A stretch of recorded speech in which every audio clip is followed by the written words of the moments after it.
ঘৰ যাবলৈ ওলাইছিলোঁ। ইয়াত এয়াৰপৰ্টৰ গেটত আহাতে গম পালোঁ যে মোৰ ফ্লাইট ডিলে হৈ গ'ল। চ' এতিয়া আকৌ নেক্সট ফ্লাইট যাবলৈ ল'ম। হেল্ল' এভৰিৱান, কি খবৰ? চ' ফাইনেলি মই ঘৰ গৈ আছোঁ। পেকিংটো অলৰেডি হৈ গ'ল।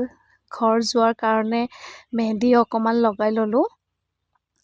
চ' তাৰপিছত মোৰ হাজবেণ্ডে মোৰ কাৰণে অকণমান টিফিন বনাই দিলে, আলু পৰঠা, যিটো মোৰ ফেভৰেট হয়। চ' মই ৰেডি হ'বলৈ ল'লোঁ। ফাইনেলি ৰেডি হ'লোঁ। ৰেডি হোৱাৰ পিছত হাজবেণ্ডৰ লগত গৈ আছোঁ। হাজবেণ্ডে এৰিবলৈ গৈ আছে এয়াৰপৰ্টলৈকে। চ' ফাৰ্ষ্ট টাইম এনেইতো ক'ৰবাত ফুৰিব গ'লে হাজবেণ্ডৰ লগত যাওঁ, বাট এতিয়া ইমান দূৰ ঘৰত গৈ আছোঁ, চ' অকলে যাব লগা হৈ আছে। বাট কি কৰিম আৰু, যাবইতো লাগিব। চ' ফাইনেলি আমি এয়াৰপৰ্ট পাম আৰু। চ' এয়াৰপৰ্ট যোৱাৰ পিছত মানে ইয়াত লিফ্টত আহিলোঁ। লিফ্টৰ পৰা এতিয়া আমি ওপৰলৈ যাম।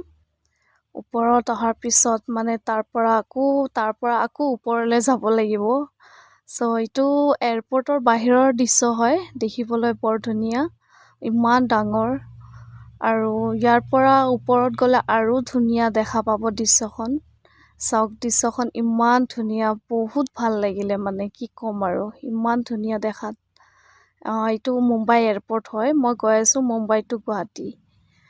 হাজবেণ্ড আহিছে ইয়ালৈকে এয়াৰপৰ্টলৈকে এৰিবলৈ। এৰি থৈ যাবলৈ মন নাই, বাট কি কৰিম আৰু, যাবতো লাগিব ন। চ' এতিয়া আমি গেটত এণ্ট্ৰি কৰিম বাৰু। বাট গেটত এণ্ট্ৰি কৰাৰ পিছতহে আমি গম পালোঁ যে মোৰ ফ্লাইটটো ডিলে হৈ গ'ল। বাট এতিয়া আমি নেক্সট ফ্লাইট টিকেট কৰিছোঁ বাৰু। নেক্সট ভিডিঅ'ত গম পাম।